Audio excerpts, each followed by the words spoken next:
Alors, bonjour à toi ou bonsoir, dépendamment du pays dans lequel tu es en train de nous suivre aujourd'hui. Alors, nous continuons aujourd'hui avec notre challenge, n'est-ce pas, de 30 jours portant sur la géomatique.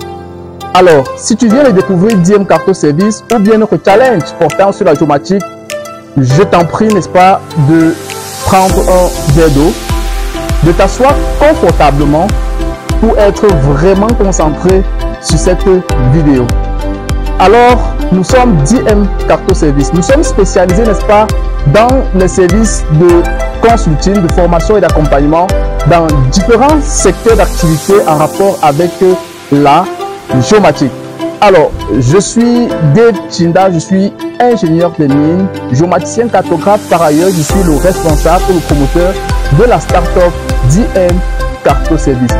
Alors, aujourd'hui, nous allons parler d'un sujet toujours assez important, toujours assez passionnant, qui portera toujours sur les composantes de la géomatique, n'est-ce pas?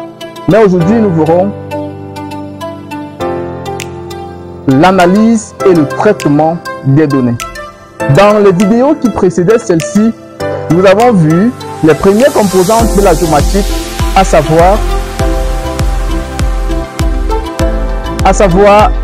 l'acquisition, le stockage, et aujourd'hui nous voyons, n'est-ce pas, l'analyse et le traitement des données. Alors, une fois les données collectées, ces données doivent normalement être stockées. Nous avons dit que ces données doivent être stockées dans des supports magnétiques, dans un tableau Excel, ok? Et une fois stockées, il est important de pouvoir les analyser et les traiter. C'est donc l'objet de cette vidéo aujourd'hui. Alors, l'analyse et le traitement des données va se faire grâce à ce qu'on va appeler ici le matériel, le logiciel, les données, l'utilisateur et la méthode qui constitue ici ce qu'on va appeler les différentes composantes d'un système d'information géographique.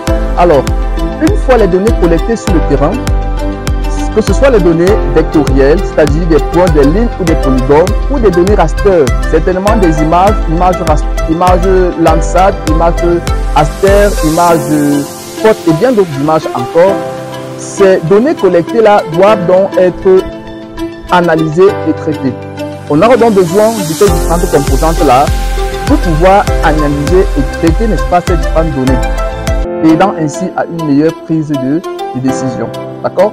Nous allons prendre un exemple très simple. Je suis ingénieur des mines. Ça veut dire dans le cadre minier, par exemple. Qu'est-ce qu'on fait généralement? Lorsque nous voulons mettre sur pied un projet minier, ça veut dire, je veux par exemple, je connais une zone qui est propice, n'est-ce pas, pour l'exploitation d'or ou bien de diamants. Je veux, n'est-ce pas, me rendre dans le site minier en question. J'ai déjà une documentation appropriée pour cette zone. Je dois donc réaliser d'abord ce qu'on va appeler une carte de localisation, d'accord? Une carte de localisation ou bien une carte de relief pour avoir une idée, n'est-ce pas, de la localisation, n'est-ce pas, de ma zone d'étude, du site minier en question. Il faut représenter géographiquement le site en question, d'accord? J'ai donc besoin des composantes d'un site pour pouvoir mettre en évidence, n'est-ce pas, cette carte de localisation-là. Parce que j'ai besoin de mettre en évidence que ce soit la localisation géographique qui est un point du site, besoin de représenter quelles sont les voies d'accès pour y accéder, n'est-ce pas, à notre site minier en question. J'ai besoin de connaître quel est le relief, n'est-ce pas, du site en question.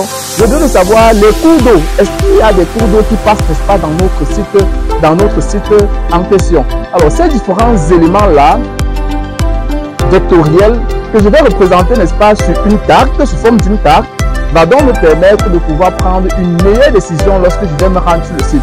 Alors, pour un site qui est déjà même en exploitation, tu as besoin de mettre en évidence les zones exploitables, les zones, n'est-ce pas, qui sont peut-être dangereuses, ok, les zones où on utilise des produits toxiques, l'extraction, n'est-ce pas, de l'or ou du diamant, je ne sais pas trop, comme le mercure. Il faut donc représenter ces différents endroits-là sur le terrain. On collecte les données sur le terrain, on les stocke et on les intègre, n'est-ce pas, dans les systèmes d'information géographique, ok, pour pouvoir les représenter.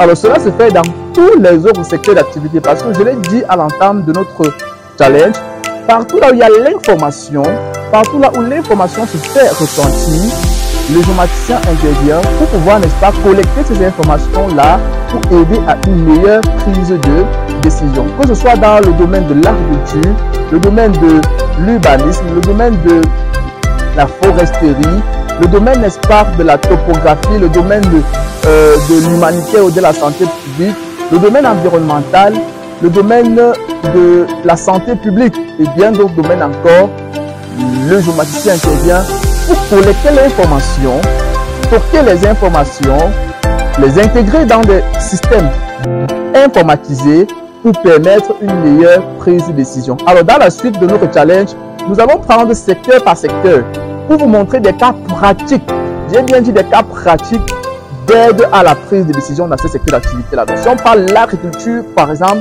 nous allons vous montrer comment nous pouvons planifier des cultures, nous pouvons surveiller des cultures grâce aux outils, n'est-ce pas, de géomatique. Nous prenons l'urbanisme, la planification urbaine, nous prenons le contexte minier, pétrolier, comment on peut, grâce, n'est-ce pas, aux outils géomatiques, prendre des décisions éclairées, n'est-ce pas, dans ce secteur d'activité-là.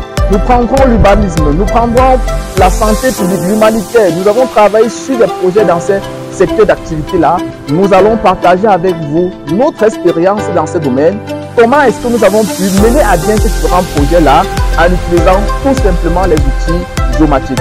Alors, restez davantage avec nous, suivez-nous sur nos différentes plateformes et je pense que vous ne serez pas du tout déçus. Alors, si vous êtes nouveau à découvrir Diem Carto Service, vous devez tout simplement nous encourager en vous abonnant, en nous donnant un pouce bleu, n'est-ce pas, et aussi en partageant massivement nos contenus à vos amis proches et connaissances. Alors, pour pouvoir analyser et traiter les différentes données, vous avez besoin de ce qu'on a appelé ici la méthode.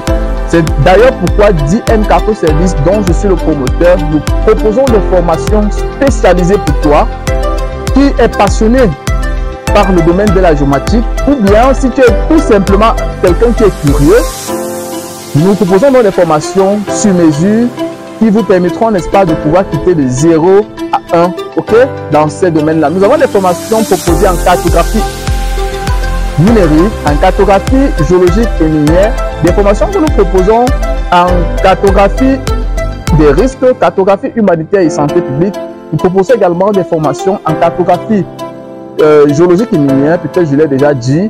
Nous avons également d'autres formations en cartographie, en estimation et planification des ressources minières. Nous avons des prestations de services en études hydrogéophysiques et géotechniques pour l'implémentation, n'est-ce pas, des forages d'eau. Et nous intervenons d'ailleurs au Cameroun et au-delà des frontières africaines, camerounaises. Alors, merci de nous avoir suivis, merci de rester à l'écoute, merci d'encourager Diem Carto Service, merci d'être avec nous. Alors, on se voit à la prochaine vidéo, toujours pour un sujet assez passionnant, portant toujours sur la géomatique.